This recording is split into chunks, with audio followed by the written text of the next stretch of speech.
गायत्री महामंत्र एक बार मेरे साथ दोहराओ। ओम भूर्भुवः स्वः तत्सवितुर्वरेण्यं भर्गो देवस्य धीमहि धियो यो नः प्रचोदयात्। कल आपको बात समझाई जा रही थी, उपासना की शुरुआत हम कैसे करें। निकट बैठने से मतलब है आदमी हर वक्त किसी ना किसी के संग तो रहता ही रहता है, अकेला नहीं रह सकता। ईश्वर ने बनाया ही इसको इस तरह का है कि ये अकेला नहीं रह सकता, किसी ना किसी का संग इसको चाहिए ही चाहिए।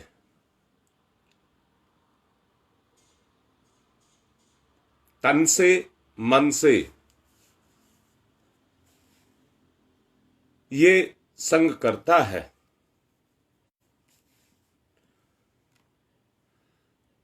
उपासना मैंने कहा वो चिंतन परक है।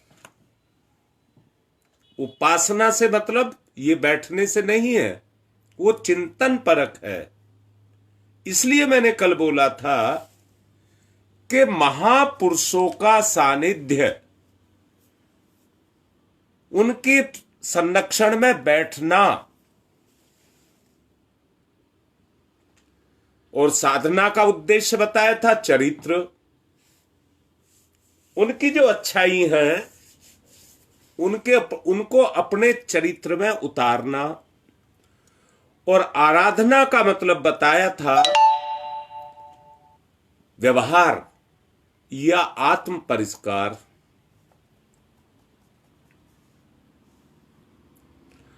आत्म परिष्कार की प्रक्रिया ही आराधना है।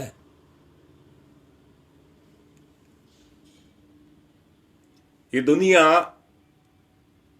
बड़ी विशाल है। जिस तरह से आपके शरीर के कण कण में आपकी अपनी चेतना समाई है, ऐसे ही विश्व विराट की जो परम चेतना है वो सब इस विश्व के कण कण में समाई है। आवश्यकता है उस विराट के दर्शन करने की। श्री कृष्ण ने अर्जुन को, यशोदा को राम ने, और कौशल्या और काक भसुंडी को अपने इसी विराट रूप को दर्शन कराया था।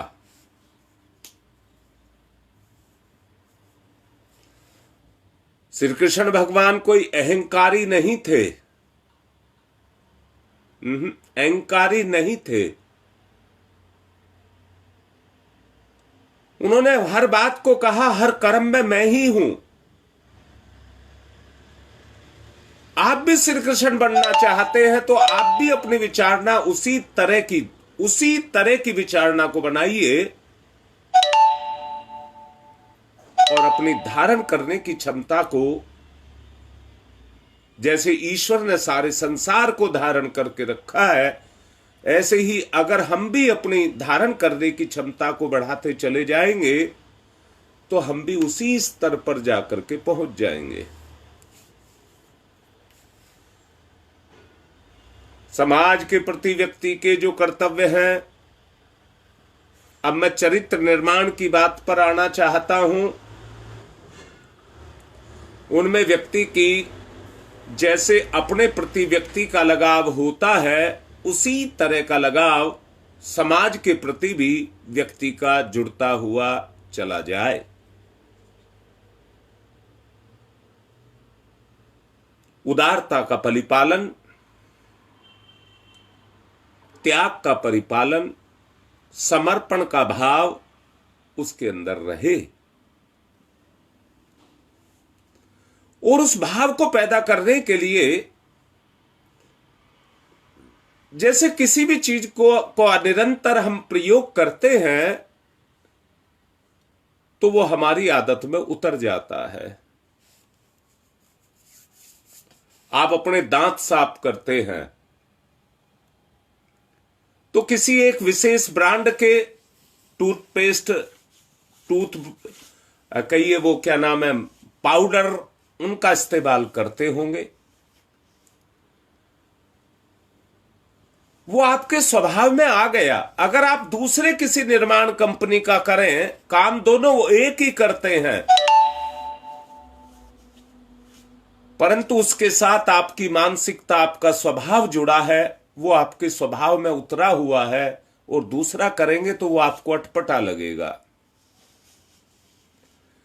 ऐसे ही आत्म भाव में जाकर के हम शामिल हो जाएं, तो विश्व ब्रह्मांड में समाई हुई जो चेतना है, उसके साथ हमारा तदात्कार होता हुआ चला जाए, हम उसमें समाते हुए चले जाए। उसके जैसी सोच, उसके जैसा चिंतन, उसके जैसा चरित्र हमारी चेतना में से प्रकट होने लग जाए। और सच ये जानना कि लोभ, मोह, ये जितने भी विकार हैं, ये हमारी चेतना पर निरंतर काम करते रहते हैं। और काम करने के कारण, मैंने कल भी आपको बता रहा था, आप निश्चित रूप से देखते हैं, पर भगवान दिखता है या लोभ मोह दिखता है? जो आपको दिखता है, आपको अपने लक्ष्य का निर्धारण स्वयं करना पड़ेगा। आपको अपने आप को स्वयं देखना पड़ेगा। मैंने कल कहा था, साधना को दो भाग में बांटा था। एक अपनी चेतना की साधना, और दूसरे अपने संसार की साधना। संसार में आकर के व्यक्ति अपने पेट तक सीमित रहता है, अपने परिवार तक सीमित रहता है। बस यहीं पर वो गलती करता है। सच्चाई ये है कि ईश्वर का जो हमको जन्म देने का उद्देश्य है, वो इस विश्व उद्यान को समुन्नत, परिष्कृत और जैसा उसने बनाया है उसी आधार पर चलाना चाहता है, अपने आधार पर नहीं। अच्छा बताओ, जितनी भी जीवधारी हैं, इंसान को छोड़ करके सब उसी के आधार पर चलते हैं। वो सृष्टा दृष्टा उनका है, उसी आधार पर वो चलते हैं। परंतु एक इंसान है जो अपना रास्ता खुद बनाता है, अपने माँ बाप, बहन भाई, अपने परिवार, अपने कुटुंब, उनके दायरे में भी नहीं बनता। समर्थ होने के बाद में वो अपने आपे के होने के भाव को दिखाता है, और वही भाव अहंकार के अंदर जाकर के प्रणित हो जाता है। भगवान ने मनुष्य जन्म का सर्वश्रेष्ठ उपहार इस इंसान को दिया है। ये उसकी धरोहर है जो उसने हमको दी है। किसी विशेष उद्देश्य के लिए हमको उसने दी है। उस उद्देश्य को हमको समझना पड़ेगा।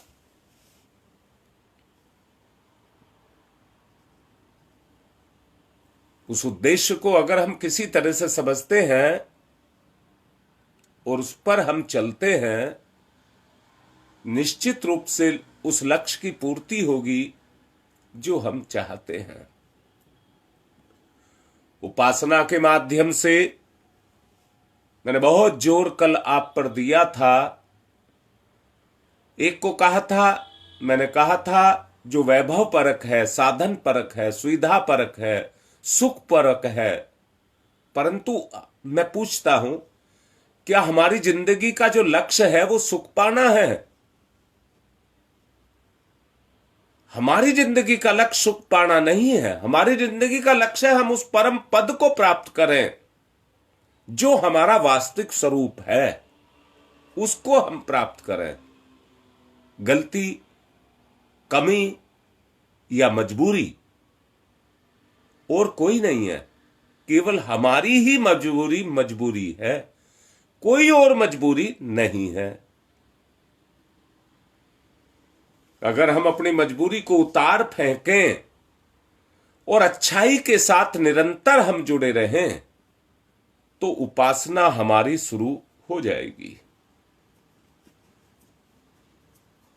मैंने कल कहा था, आदमी सुख की इच्छा में जाकर के फंस जाता है। सुख की इच्छा में जाकर के आदमी फंस जाता है और फंसने के कारण जो उसको करना चाहिए वो नहीं कर पाता। सच्चाई ये है, मैंने कल भी कहा था, अगर कमाने पे आओ तो इतना कमा दो दुनिया में तुमसे आगे कोई ना निकल जाए, परंतु खर्च करने में इतना कम से कम में खर्च करो, जीवन निर्वाह इतने न्यूनतम से न्यूनतम में रखो कि तुम्हारे बराबर कोई किफायत ना कर जाए। लोभी नहीं कहा है मैंने, किफायत कहा है।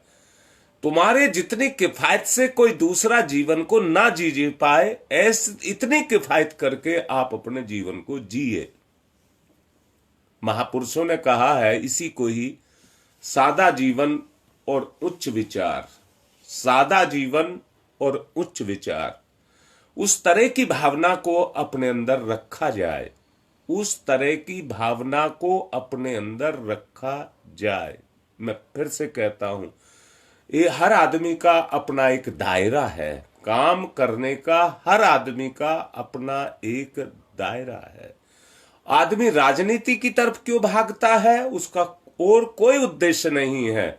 उसके पीछे जुड़े हुए सुख और उसकी व्यापकता, उसके पीछे जुड़े हुए सुख और उसकी व्यापकता, उसी के कारण भागता है। सच देखिए, एक सामान्य व्यक्ति है, जब किसी भी चुनाव को जीत जाता है तो उस चुनाव को जीतने के कारण उसका जो कार्य क्षेत्र है वो उतना ही बड़ा हो जाता है। परंतु यहां मैं एक बात कहना चाहूंगा, अगर आदमी अपना स्वार्थी है तो स्वार्थी होने के कारण कार्य क्षेत्र तो उसका उतना बड़ा हो गया,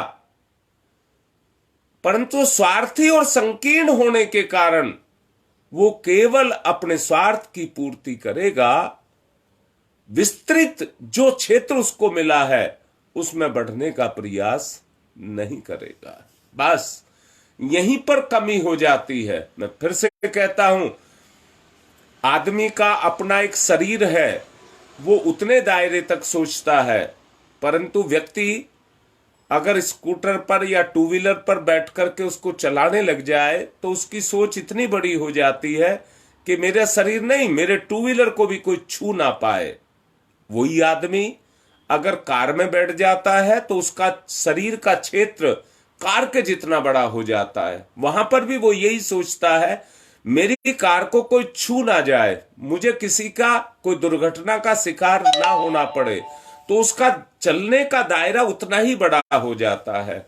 वही व्यक्ति बड़ी किसी गाड़ी में जैसे बस वगैरह या उसको चलाता है तो उसका दायरा भी उतना ही बड़ा हो जाता है। और वही व्यक्ति अगर ट्रेन या हवाई जहाज चलाता है तो उसका दायरा भी उतना ही व्यापक हो जाता है।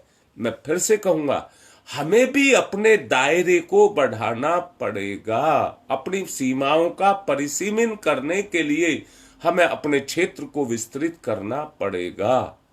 न्यूनतम में निर्वाह, परंतु विस्तृत का कहिए, उसको भी निर्वाह ही कहिए, विस्तृत का, अपने सीमित का भी निर्वाह और विस्तृत का भी निर्वाह हमको करना पड़ेगा।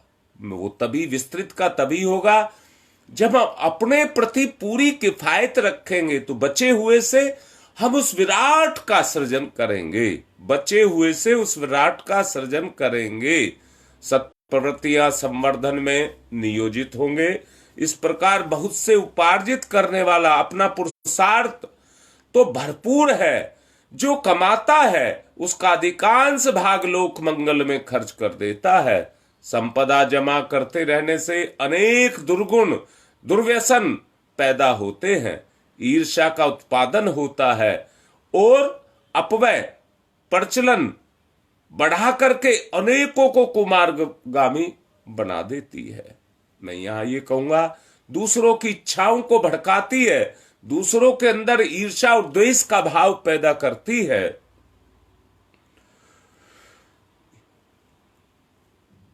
स्वास्थ्य, धन, ज्ञान, प्रभाव, ये सभी धन वैभव में सम्मिलित किए जाते हैं।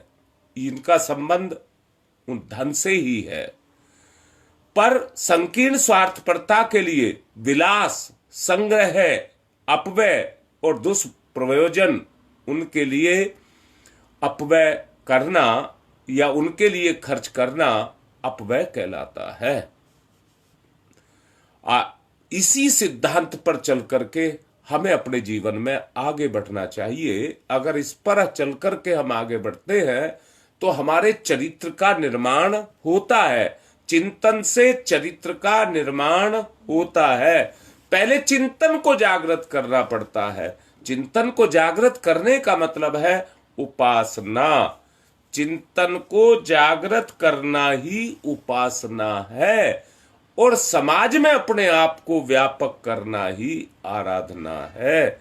शरीर की यात्रा के लिए जिस तरह से कल आपको बताया गया था अन्न जल वायु की आवश्यकता होती है, ऐसे ही आदमी को आत्मिक समर्थता के लिए उपासना, साधना, आराधना को जीवनचर्या में नित्य कर्म में स्थान देना पड़ता है। और यहीं से आत्मशोधन, आत्म परिष्कार के दोनों जो लक्ष्य हैं इसी आधार पर बन पड़ते हैं।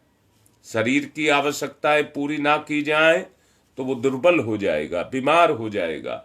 इसी प्रकार आत्मा की प्रोक्त तीनों आवश्यकताओं को पूरा ना किया जा सके तो आत्मिक दृष्टि से व्यक्ति गलता घुलता चला जाएगा और अपनी वरिष्ठता को खो बैठेगा। ये तीन आधार हैं जिनको समग्र साधना कहा जा सकता है, जिसके अंतराल में मैं फिर से कहता हूं, जब आप चलते फिरते खाते सोते हुए होंगे तब कोई ना कोई विचार आपके अंदर चल रहा होगा। परंतु मैं फिर से कहता हूं, अगर यही विचार आपके हर वक्त नियमित रूप से उपासना के माध्यम से ईश्वर के साथ जुड़े रहेंगे तो सच्ची उपासना यही कहलाएगी। यही सच्ची उपासना कहलाएगी। इसलिए हमें क्या करना चाहिए? मैं फिर से कह रहा हूं, अपने अंतराल में समस्त सिद्धियों को पैदा करने के लिए और देव अनुग्रह को पैदा करने के लिए, ईश्वर का साक्षात्कार करने के लिए हमें अपने आप को उसमें निरत करना पड़ेगा। देवताओं के अनुग्रह बरसते हैं परंतु वो दिखाई नहीं देते हैं। वो कोई छू करके नहीं पता लगा सकता। वो अदृश्य होते हैं, अतीन्द्रिय होते हैं, अतीन्द्रिय होते हैं। इसलिए उनको कोई ठीक से छू नहीं सकता। परंतु जान लेना, सच को जान लेना, जब उनको अनुभव करता है, अपने अंदर उनको अनुभव करता है और उनका अनुसरण करता है तो निश्चित रूप से वो चीजें उसके व्यवहार के अंदर आना शुरू होती हैं। जीवन साधना से व्यक्तित्व निखरता है। ऐसे व्यक्ति पवित्र, प्रखर और प्रमाणित होते हैं। ऐसे व्यक्ति पवित्र, प्रखर और प्रमाणित होते हैं। क्यों?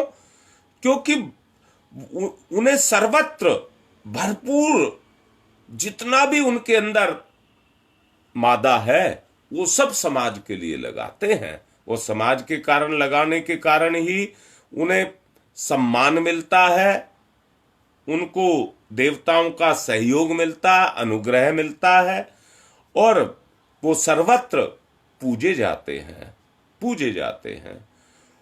जो भी ऊंचे उठे और आगे बढ़े उन्हें प्रमुख सहायता जन सम्मान से मिली है। और जान लेना, जन सहयोग से बड़ा कुछ भी इस दुनिया में नहीं है। जन सहयोग से बड़ा कुछ भी नहीं है। ये मात्र प्रामाणिक व्यक्तियों के लिए ही सुरक्षित होता है। हर कोई ये चाहे, देखिए, पाने का अधिकार तो सबको है पर हर कोई तब तक नहीं पा सकता जब तक दैवी अनुग्रह के रूप में ना मिले। आपने देखा हो, आतंकवादी अपने आतंक का सहारा लेकर के और धूर्तता को अपना करके जो पाते हैं, सच जानना, वो अपने जीवन में उससे असंख्य गुना अधिक खोते चले जाते हैं। क्यों खोते हैं? जो उनकी वास्तविक वस्तु स्थिति होती है उससे वो गिरते चले जाते हैं। जो स्वरूप उनके अंदर प्रकट होता है उससे सब उनके साथ घृणा करते हैं, क्योंकि वो किसी की सहायता, किसी के सृजन के लिए उस काम को नहीं करते, केवल अपने स्वार्थ को छीन करके, झपट करके वो लेना चाहते हैं। आराधना तो बीज बो करके 100 गुना काटने की पद्धति को कहते हैं। 100 गुना काटने की पद्धति को कहते हैं। ये समाज भगवान का खेत है। इसमें भगवान के उद्देश्य के लिए अपने समय, श्रम, ज्ञान, वैभव, प्रभाव, इन सब को बोना होगा, सबको बोना होगा। समझ लीजिए, अगर आप बोएंगे तो असंख्य गुना होकर के वापसी लौटेगा, वापसी लौटेगा। जितने भी महापुरुष इस दुनिया में हुए हैं, उनके वृतांत, जीवन के वृतांत, इस लक्ष्य की परिपुष्ट स्थिति में, इस जीवन की परिपुष्ट स्थिति में पग पग पर असंख्यों के लिए अपने प्रमाण को छोड़ते हुए जाते हैं। असंख्यों को अपने प्रमाण को छोड़ते हुए जाते हैं। सहायता वो दूसरों की करते हैं, या उसको सेवा भी कह सकते हो। सेवा भाव से वो दूसरों की करते हैं, या मैं दूसरे शब्दों में कहूं, पीड़ा वो दूसरों की हरते हैं, परंतु अपने लिए उस रास्ते को खोलते हुए चले जाते हैं जिन पर वो अनेक तरह की सहायताओं को अपने ऊपर बरसता हुआ देखते हैं।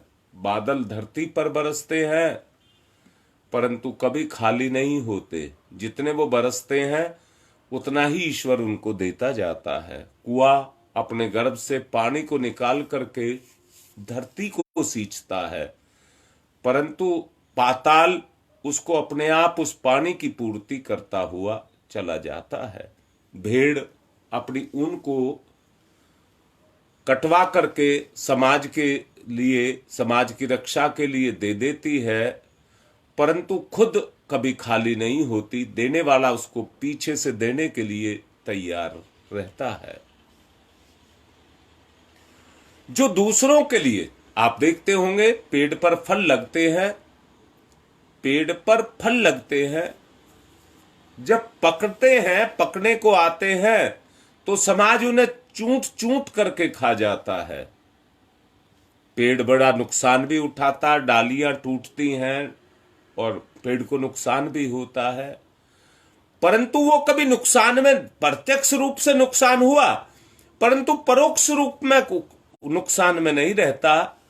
जिसने उसको अब दिया है वो अगले साल फिर देगा, फिर देगा। इसलिए वो निरंतर फलते फूलते और उपकार के कार्य को करते हुए रहते हैं, उपकार करते रहते हैं, परंतु कभी भी वो खाली नहीं रहते।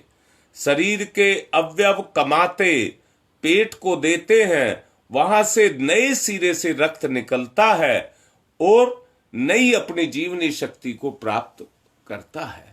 ये शरीर का सिद्धांत है, ये शरीर का सिद्धांत है। बात स्पष्ट रूप से अगर आप समझ लें, बात को अगर स्पष्ट रूप से आप समझ लें, भगवान यदि बड़ा है तो भक्त उससे भी बड़ा है। मैं फिर से कहता हूं, जरा तोल करके देखो।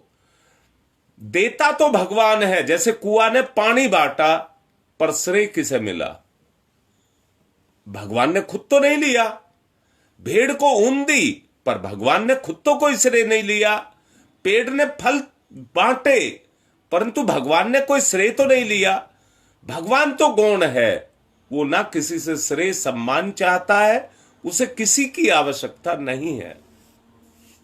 परंतु हम बांटने वाला, क्योंकि देने वाले से बड़ा हो जाता है, इसलिए भगवान वहां पर छोटा पड़ जाता है और भक्त को अपने से बड़ा बना देता है। जीवन अनुदान का चरम अनुदान प्राप्त करने के लिए वो हमें पुकारता है,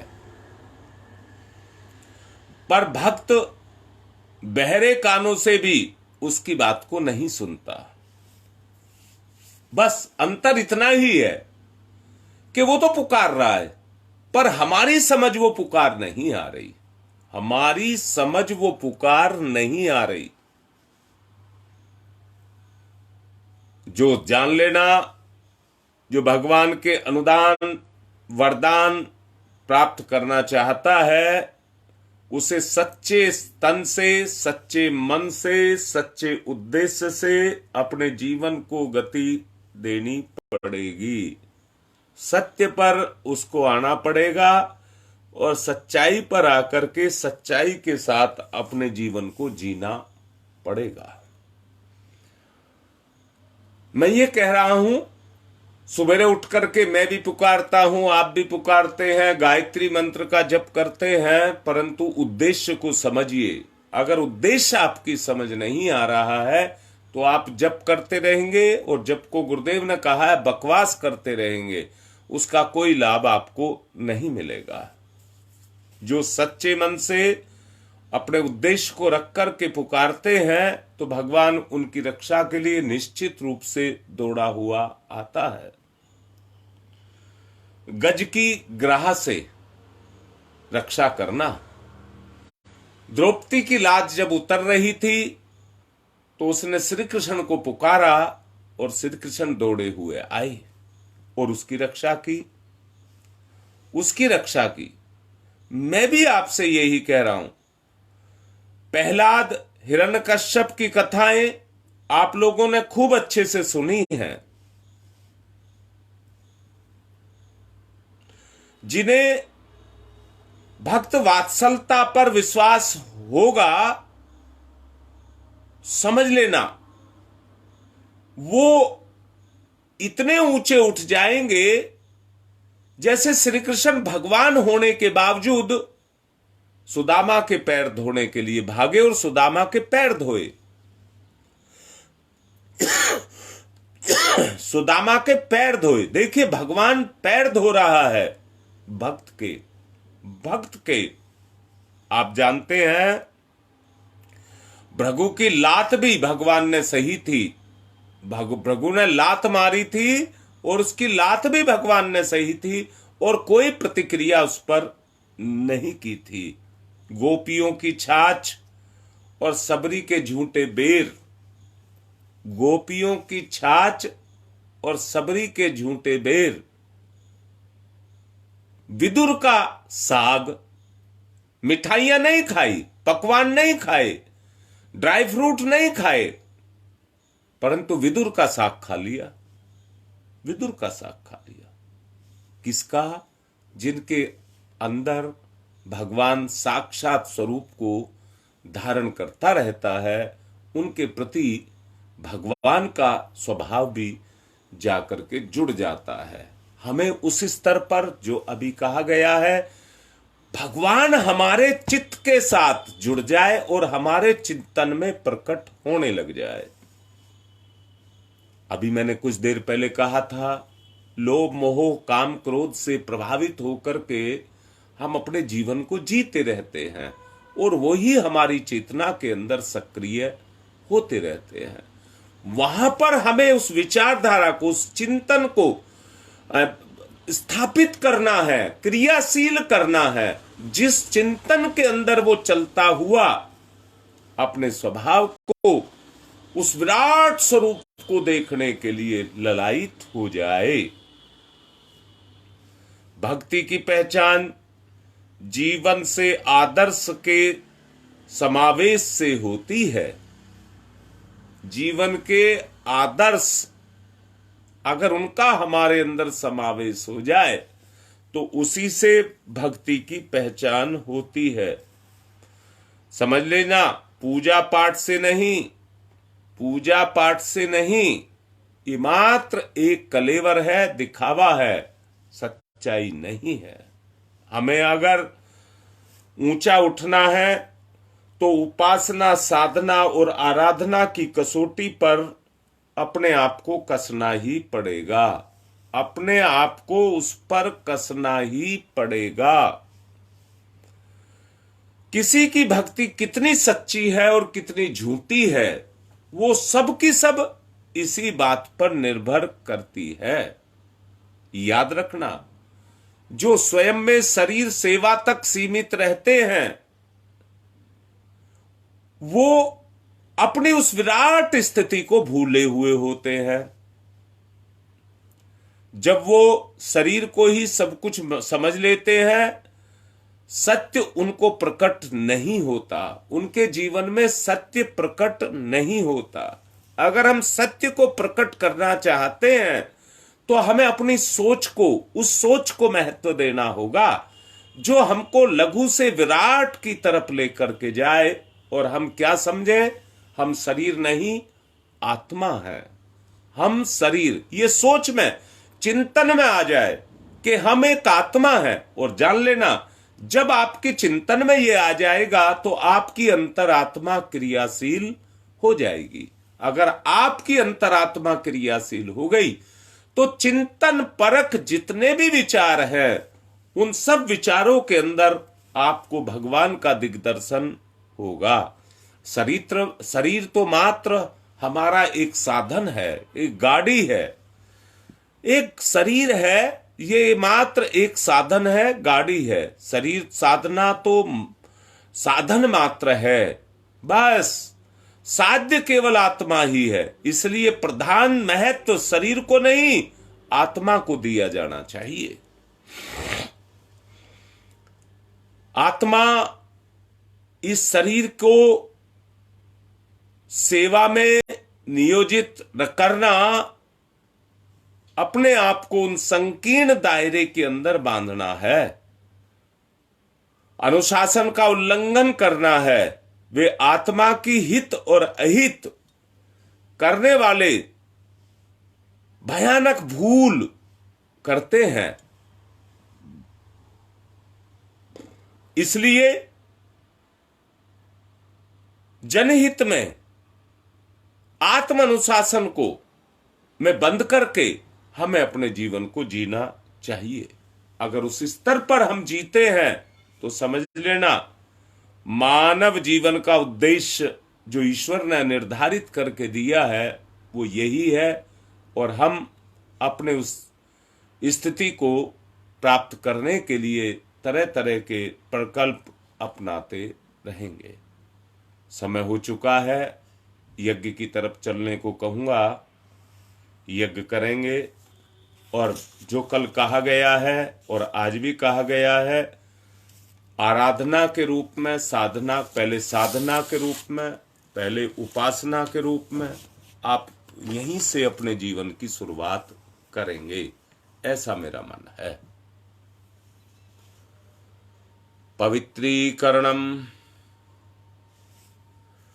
ओम मैं पवित्र है पवित्रो वा सर्वावस्थांगतो अपि वाह यह समरेत पुंडरीकाक्षम सबाह्याभ्यंतरः शुचिः। ओम पुनात् पुंडरीकाक्षः पुनात् पुंडरीकाक्षः पुनातुः। दाहिने हाथ पर जल लेकर 3 आचमन करेंगे, तीनों शरीरों को पवित्र करेंगे। ओम अमृतो प्रस्तनमसि स्वाहा, अंतःकरण पवित्र। ओम अमृता पिधानमसि स्वाहा, मन पवित्र। ओम सत्यम यश श्रीमय श्री श्रीयताम स्वाहा, आचरण पवित्र। बाएं हाथ पर जल, पहले हाथ धो लेंगे और बाएं हाथ पर जल लेकर के सीधे हाथ की 5 उंगलियां गीली करके चोटी को छुएंगे। ओम चिद्रूपिणी महामाई दिव्य तेज समन्विते तिस देवी शिखा मध्य तेजो वृद्धिम कुरुष्मेव। अभ्यास में लाएंगे और निरंतर चलाएंगे। बाएं से दाएं अपनी इंद्रियों को स्पर्श करते हुए विकारों को हटाएंगे और अच्छाइयों को जोड़ेंगे। ओम वांग में आसई अस्तु मुख को, ओम नशोर में प्राणवस्तु नासिका के दोनों छिद्रों को, ओम अक्षनोर में चक्षुरस्तु दोनों नेत्रों को, ओम कर्णयोर में श्रोत्रमस्तु दोनों कानों को, ओम बाहुर में बलमस्तु दोनों भुजाओं को, ओम उर्वोर में ओजोअस्तु दोनों जंघाओं को, ओम अरिष्टानि व्यंगानि तनुस्तन्वा में सहसंतु। पृथ्वी पूजनम, धरती माता का हमारा कर्म क्षेत्र है, इसका पूजन करेंगे। थोड़ा एक आचमनी जल और पुष्प धरती माता के वक्षस्थल पर चढ़ाएंगे और चरण स्पर्श करेंगे, संकल्पित करेंगे। ओम पृथ्वी तया धृता लोका देवी त्वं विष्णुना धृता त्वं च धार्यमां देवी पवित्रम कुरु च स्मनम। तिलक लगाएंगे, एक दूसरे को तिलक लगाएंगे। ओम चंदनस्य महत्य पूर्णम पवित्रम पापनाशनम आपदाम हरते नित्यम लक्ष्मी तिष्ठति सर्वदाम। जिन्होंने कलावा अक्सर सभी ने बांध रखा होगा, फिर भी कोई एक आध है तो बांध ले, बाकी सब मुट्ठी बांध करके अपने कलावे को पकड़ करके और संकल्प लेंगे। ओम प्रतेन दीक्षा मापनोति दीक्षा यापनोति दक्षिणाम दक्षिणाम श्रद्धया मापनोति श्रद्धया सत्यमाप्यते। अब कलश का पूजन करेंगे।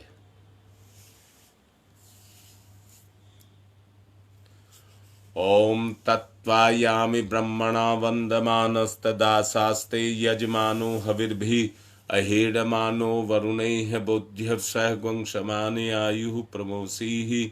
ओम मनोर्ज्योतिर्जुषतामाजस्य बृहस्पतिर्यज्ञमिमं तनोत्वरिष्ठं यज्ञगुंक्षमिमं ददातु विश्वे देवास इयमादियन्ताम्। ओम प्रतिष्ठः। ओम वरुणाय नमः। आवाहयामि स्थापयामि ध्यायामि ततो नमस्कारं करोमि। अब दीपक का पूजन करेंगे। दीपक ना जलाया हो तो दीपक जला लें। ओम अग्निर्ज्योति ज्योतिरग्नि स्वाहा, सूर्य ज्योति ज्योति सूर्य स्वाहा, अग्निर्वर्चो ज्योतिर्वर्च स्वाहा, ज्योतिर्वर्चो अग्निर्वर्च स्वाहा, ज्योति ही सूर्य, सूर्य ज्योति ही स्वाहा। गुरुदेव माता जी को तिलक करिए। गुरुर्ब्रह्मा गुरुर्विष्णु गुरुरेवो महेश्वर गुरुरेव साक्षात् परमं तस्मै श्री गुरुवे नमः। खंडमंडलाकारं व्याप्तं येन चराचरं तत्पदं दर्शितं येन तस्मै श्री गुरुवे नमः। मातृवत्र लालियत्री च पितृवत्र मार्गदर्शिका नमस्तु गुरु सत्ताय श्रद्धा प्रज्ञायुताश्च। ओम श्री गुरुवे नमः। आवाहयामि स्थापयामि ध्यायामि ततो नमस्कारं करोमि। माँ गायत्री को तिलक करेंगे। आयातु वरदे देवी त्र्यक्षरे ब्रह्मवादिनी गायत्री छंदसाम माता ब्रह्मयोनिर्नमस्तुते। ओम श्री गायत्री नमः। आवाहयामि स्थापयामि ध्यायामि ततो नमस्कारं करोमि। अब पूजन करेंगे।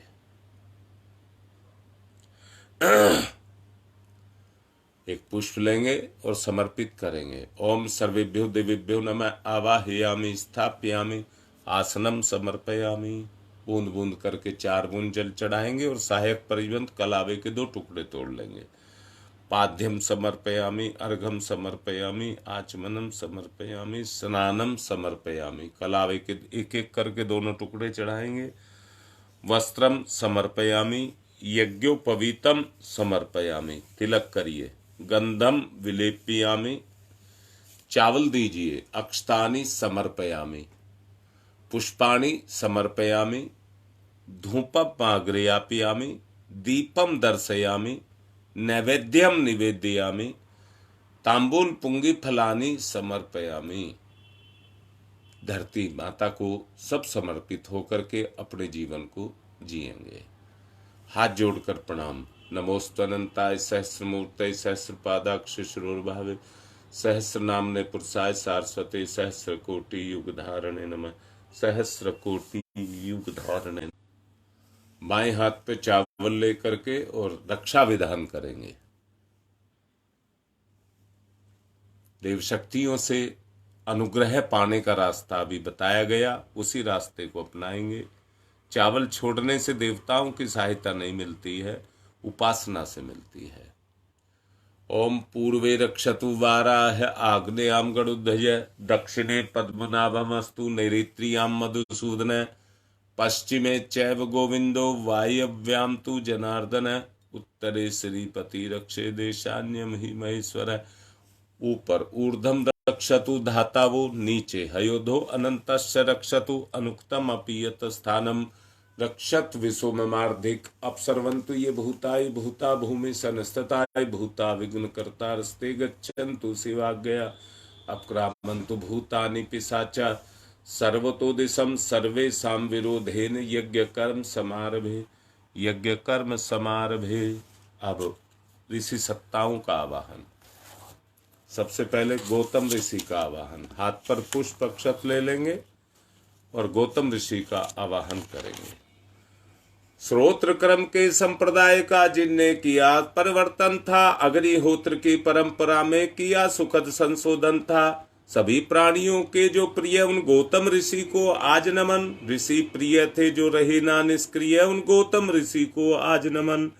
ओम गौतम सर्वभूता नाम ऋषि नाम च सदा प्रियम श्रोता नाम कर्माणाम चैव संप्रदाय प्रवर्तक। ओम गौतमाय नमः आवाहयामि स्थापयामि ध्यायामि ततो नमस्कारम करोमि। भारद्वाज ऋषि का आवाहन। सदा अध्ययन को तत्पर ऋषि विश्वामित्र ऋषि का आवाहन।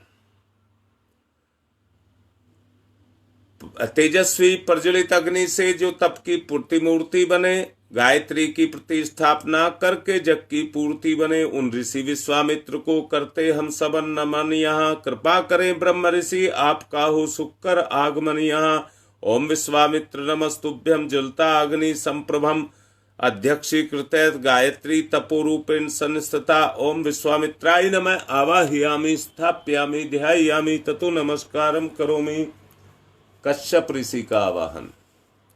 हे कश्यप ऋषि, सदा आपको जगती ने सम्मान दिया और आपने प्राणी मात्र को विपुल दया का दान दिया है। प्रार्थना हमारी हम पर भी कुछ कृपा करें ऋषिवर। हम सब की पूजा अर्चा स्वीकार स्वयं यहाँ आकर करें।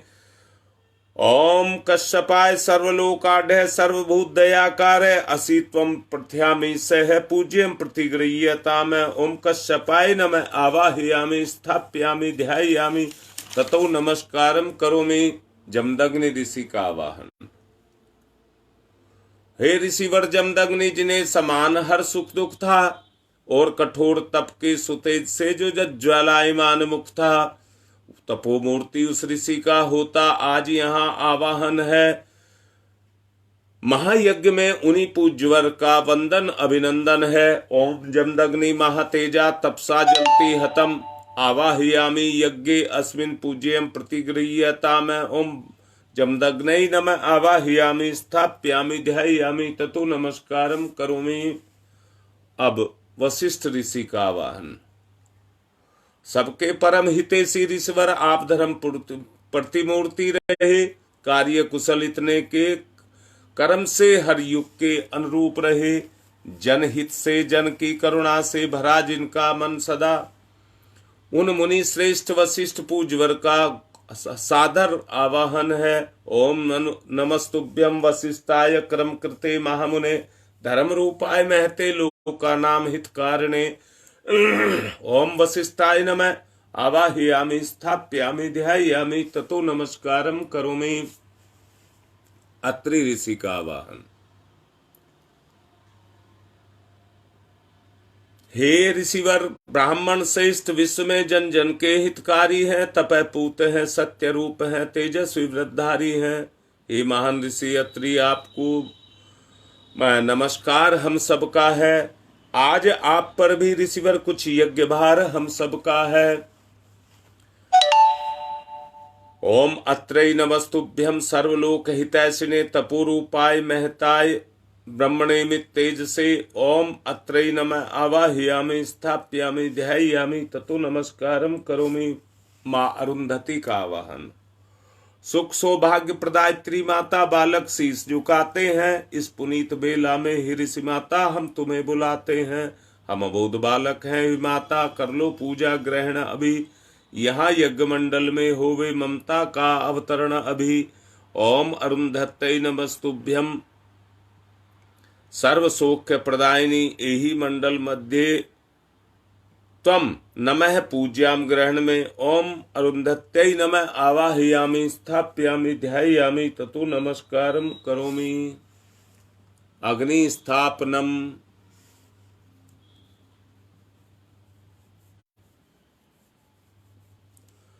कुंड में अग्नि प्रज्वलित करेंगे।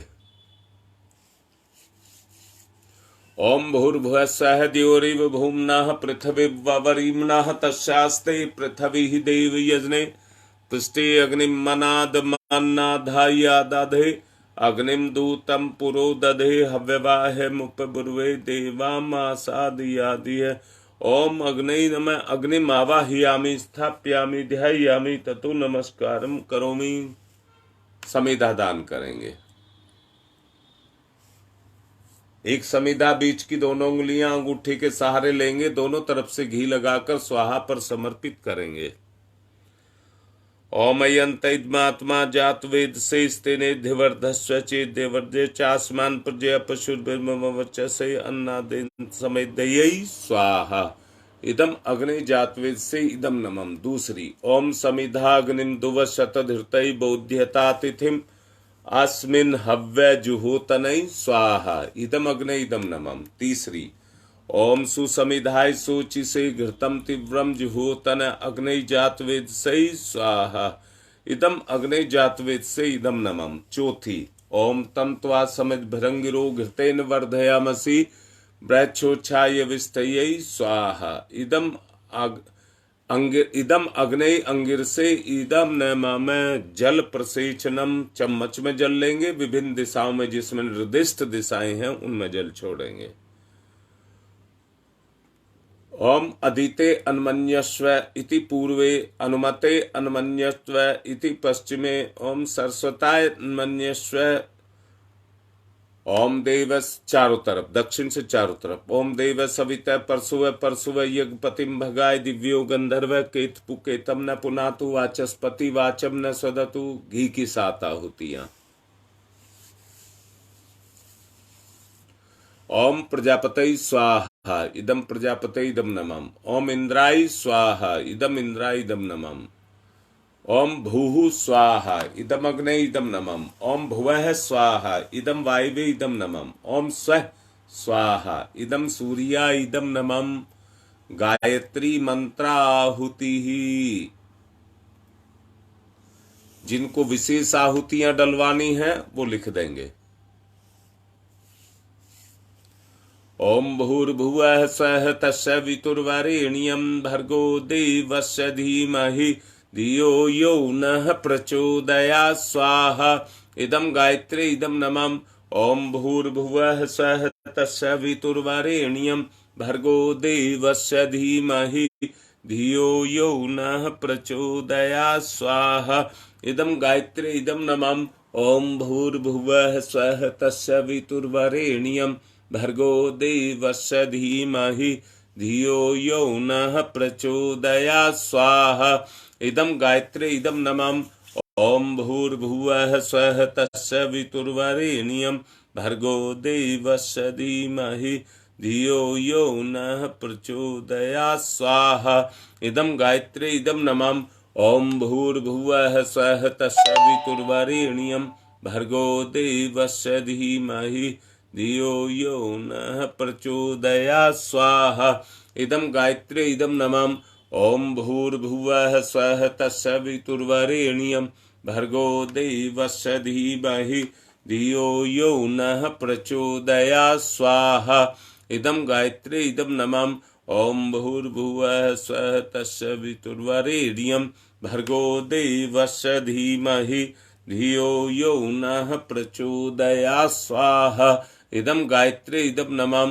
ओम भूर्भुवः स्वः तस्य वितुर्वरेण्यं भर्गो देवस्य धीमहि धियो यो नः प्रचोदयात् स्वाहा।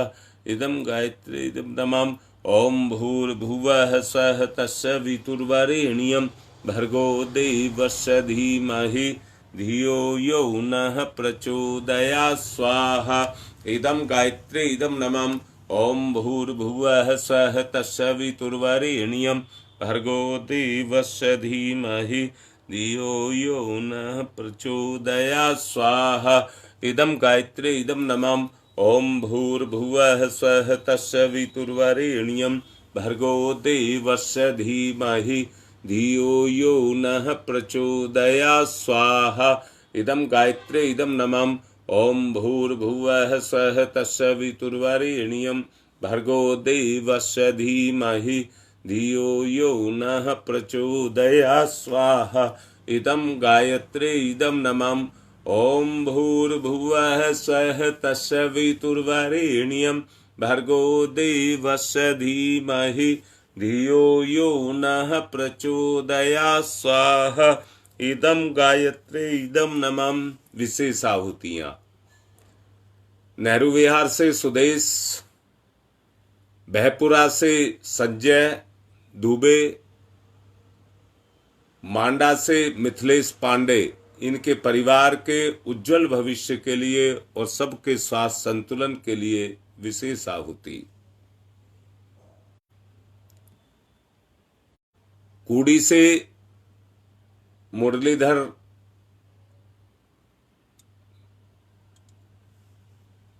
के बेटे के लिए, जो अभी कुछ ही दिन पहले जिसने बिजनेस शुरू किया है विकास,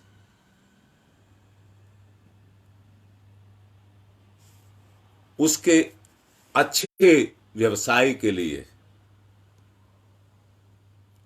संपूर्ण देव परिवार में जिस किसी को भी कोई दिक्कत है उनके अच्छे के लिए आगे की आहुतियां। ओम त्र्यंबकम यजामहि सुगंधिम पुष्टिवर्धनम उर्वारुकमिव बंधनान् मृत्योर्मुक्षीयमामृता स्वाहा। इदं महामृत्युंजय इदं नमः।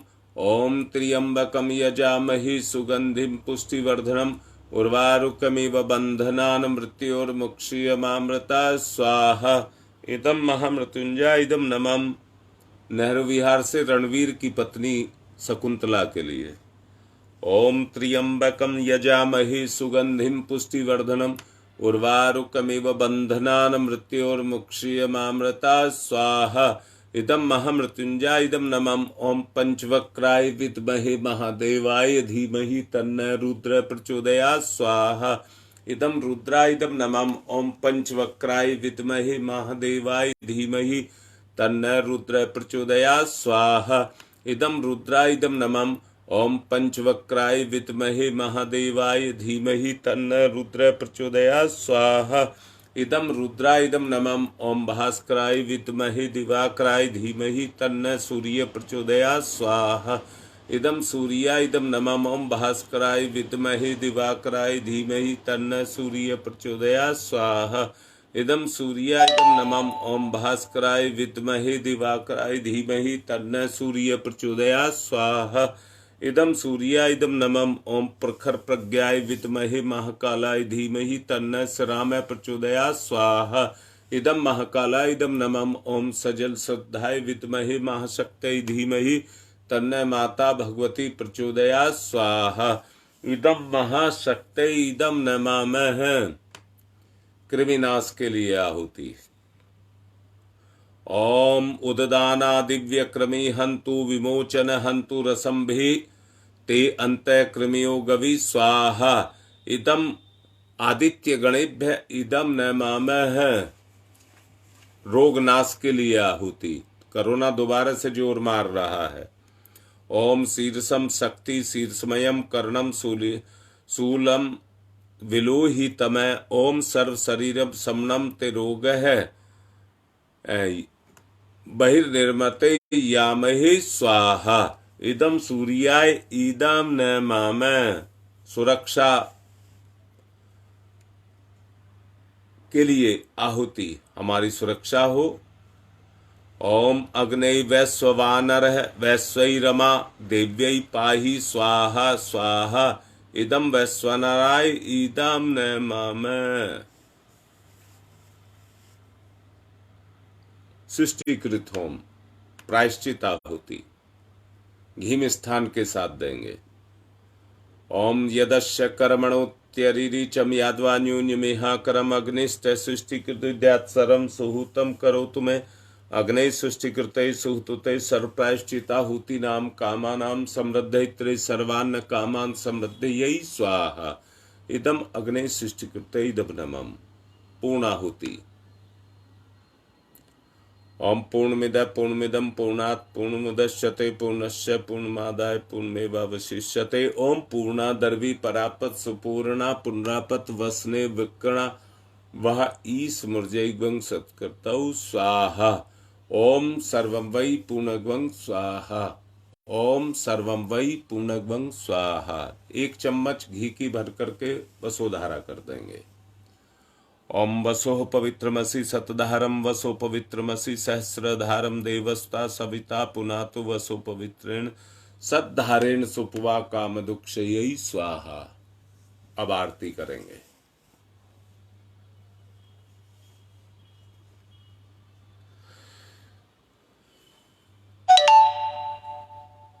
ओम यं ब्रह्म वेदांत विदो वदन्ति परमं प्रधानं पुरुषं तथान्य विश्वोदग्धे कारणमीश्वरं वा तस्मै नमो विघ्न विनाशनाय।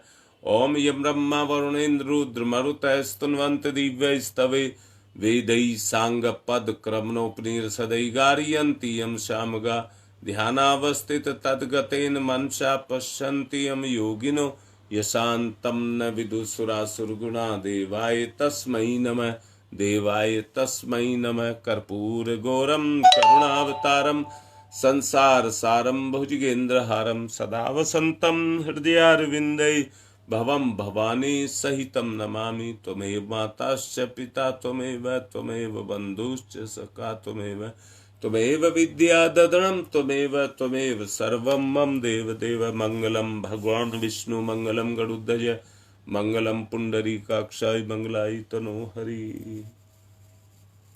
सबको आरती दें, सबको पुष्प दें, कलश लेकर के शांति पाठ करें।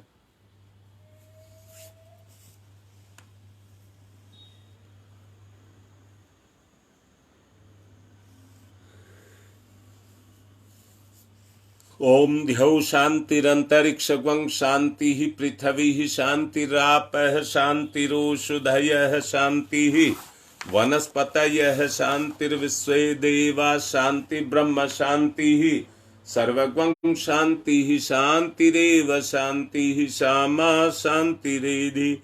ओम शांति शांति शांति सर्वारिष्टा सुशांतिर्भवतु।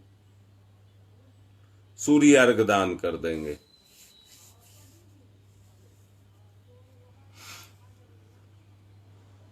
ओम सूर्य देव सहस्रांशो तेजो राशि जगतपते अनुकंप्य माम भक्त गणार्गम दिवाकरम सूर्याय नमः आदित्याय नमः भास्कराय नमः। अब अपनी पुष्पांजलि चढ़ाएंगे। ओम यज्ञेन यज्ञमयी जंत देवा तानि धर्माणि प्रथमान्यासन तेहनाकम महिमांश चत्र यत्र पूर्वे साधया संति देवा मंत्र पुष्पांजलि समर्पयामि देव दक्षिणाम समर्पयामि। कार्य संपन्न हुआ, विसर्जन करेंगे। ओम यान्तु देवगणा सर्वे पूजा मादाय माम किम इष्ट काम समिध्यर्थम पुनरागमनाय च। कल मैंने ध्यान नहीं दिया है, नौमी है शायद कल। अगर नौमी होगी तो जिनका अनुष्ठान है कल उनका भी संकल्प पूरा होगा। फिर अपनी 13 माला का संकल्प जो चल रहा है वो एज इट इज सबका चलेगा, जैसे पहले से चला रहा था उसी के साथ जोड़ा है। अणुव्रत का उसी के साथ जोड़ा है, जो चल रहा है वो ऐसे ही चलता रहेगा। आज की बात समाप्त।